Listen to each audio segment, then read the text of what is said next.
Hi, welcome to FTIH cine class room. నా పేరు Harshavardhan Reddy, editing faculty at FTIH. ఈరోజు సినీ class రూమ్లో మన టాపిక్ మనం ఎడిట్ చేయాలంటే ఎంత కాన్ఫిగరేషన్తో మన సిస్టమ్ ఉండాలి అనే విషయాలు తెలుసుకుందాం.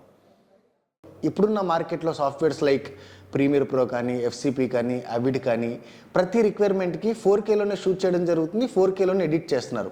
కానీ ఇలాంటి 4K ఫుటేజ్ ఎడిట్ చేస్తున్నప్పుడు మనం ఫేస్ చేసే ట్రబుల్స్కి మెయిన్ ఇష్యూ ఏమవుతుందంటే మన సిస్టమ్కి ఉండే కాన్ఫిగరేషన్.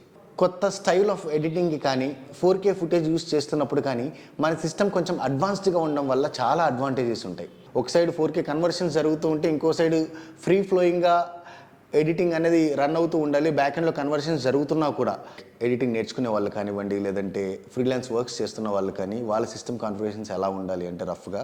చాలామందికి ఉండే కామన్ డౌట్ ఏంటి అంటే ల్యాప్టాప్ తీసుకోవాలా, సిస్టమ్ తీసుకోవాలా? ఇది ఈరోజు FTIH cine class room. ఎడిటింగ్కి system చూస్ చేసుకునే విషయాల్లో మీకు ఇంకా కన్ఫ్యూజన్ ఉంటే కమెంట్ సెక్షన్లో ఎడిటింగ్ అని కమెంట్ చేయండి. బెస్ట్ ల్యాప్టాప్స్ ఏవైతే ఉన్నాయో మీకు ఇన్ఫర్మేషన్ వచ్చేస్తుంది.